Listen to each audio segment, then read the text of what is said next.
రఘురామకృష్ణంరాజు చేసే black mailing ని తట్టుకోలేక చంద్రబాబు నాయుడు గారు పడే తంటాలు పాపం మామూలుగా లేవు.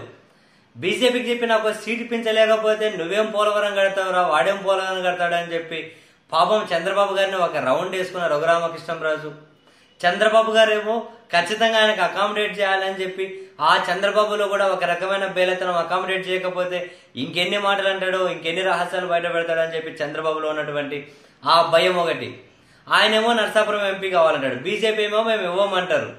సో మీరు నర్సాపురం ఎంపీ ఇవ్వండి, నేను ఏలూరు ఎంపీ మీకు ఇస్తాను అంటాడు చంద్రబాబు. లేదు, అవసరమైతే నర్సాపురం ఇస్తే నువ్వు విశాఖపట్నం ఇవ్వు అంటారు వాళ్ళు. చంద్రబాబు ఏమో విశాఖపట్నం ఇవ్వలేడు. మరొకవైపు అనపర్తి, ఆడున్నటువంటి గొడవలు అల్లర్లు చంద్రబాబును కునుకు లేకుండా చేస్తున్నాయి చంద్రబాబుకు.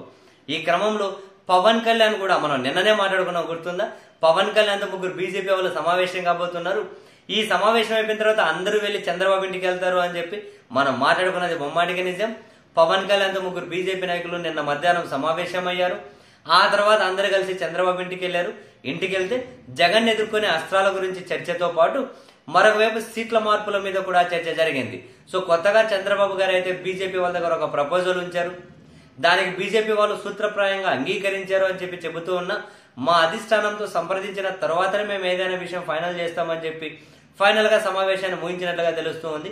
ఇందులో ప్రధానంగా అనపర్తి ప్రస్తుతం బీజేపీకి ఇచ్చారు కాబట్టి దాన్ని టీడీపీకి ఇస్తే నల్లమిల్లి రామకృష్ణారెడ్డిని టీడీపీ నుంచి పోటీ చేయించాలని ఒక ఆప్షన్. ఒకవేళ అది కుదరకపోతే నల్లమిల్లి రామకృష్ణారెడ్డి కుటుంబంలో ఎవరినైనా ఒకరిని బీజేపీలోకి చేర్చుకొని వాళ్ళని అక్కడి నుంచి పోటీ చేయించాలన్నది ప్లాన్ బి. అక్కడ ఒక ఆప్షన్. సెకండ్ ఏంటి, ఒకవేళ అనపర్తి కనుక టీడీపీకి ఇచ్చేస్తే ప్రతిగా బీజేపీకి రాయలసీమ ఉమ్మడి చిత్తూరు జిల్లాలో ఉన్నటువంటి తంబళ్లపల్లె ఇవ్వాలి అని, తంబళ్లపల్లె బీజేపీకి ఇవ్వాలి. సో నెక్స్ట్ ఇంకొకటి ఏంటి, నర్సాపురం ఎంపీ అనేది టీడీపీకి ఇస్తే ప్రతిగా నర్సాపురం ఎంపీగా ప్రకటింపబడినటువంటి శ్రీనివాస వర్మకు ఉండి టికెట్ ఇస్తారు అనేది, శ్రీనివాస వర్మకు బీజేపీ అభ్యర్థిగా ఉండి నుండి మొత్తం మీద అక్కడ టీడీపీ అభ్యర్థి రామరాజు గది ఎగనామమే ఈ ప్లాన్ అన్నిట్లోనూ. దానికి బీజేపీ వాళ్ళు ఏంటి, అది కూడా మేము అధిష్టానంతో నిర్ణయించిన తర్వాత చెబుతాం. అయితే ఒకవేళ మీకు నర్సాపురం ఇవ్వాల్సి ఉంటే మాకు ఒక ఎమ్మెల్యేతో పాటు అంటే దానికి ప్రతిగా ఇంకొక ఎంపీ కూడా ఇవ్వాలి. అంటే మీకు నర్సాపురం ఇస్తే మాకు వేరే ఒక ఎంపీ ఇవ్వాలి, ప్లస్ అక్కడ నర్సాపురం ఎంపీ అభ్యర్థిగా ప్రకటింపబడ్డ అతని కోసం ఉండి ఇవ్వాలి. సో ఇవి వాళ్ళు ఫైనల్ గా చర్చించుకున్న ప్రపోజల్స్. సో ఢిల్లీకి వెళ్లి వాళ్ళు బీజేపీ పెద్దలతో మాట్లాడి మోస్ట్ ప్రాబబ్లీ ఏ సెకండ్ అయినా దీనికి సంబంధించిన మార్పు చేర్పుల ప్రక్రియ ఉంటుంది. బీజేపీ వైపు నుంచి కనుక క్లియర్ గా ఈ మార్పు చేర్పులు అయిపోతే టీడీపీ నుంచి కొన్ని మార్పులు ఉన్నాయి వాళ్ళ నియోజకవర్గాల్లో. అందులో ఉమ్మడి అనంతపురం జిల్లాలో ఒకటి, ఉమ్మడి విజయనగరం జిల్లాలో ఒకటి, అండ్ జనసేన ఏమంటారు టీడీపీ మధ్య 1-2 సీట్ల మార్పులు కూడా జరగబోతున్నాయి.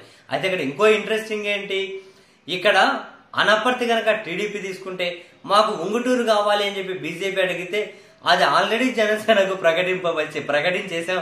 అది వాళ్ళ దగ్గర నుంచి మళ్ళీ లాక్కుంటే ఇక పవన్ కళ్యాణ్ ఇప్పటికే తలెత్తుకోలేకున్నాడు. ఇక త్యాగం కరిగి గాజుపు పగిలిపోయి మొక్కల పొడి కూడా దొరకదు, వద్దులేండి అని చెప్పి ప్రతిగా తంబలపల్లి తీసుకోమని చెప్పారట.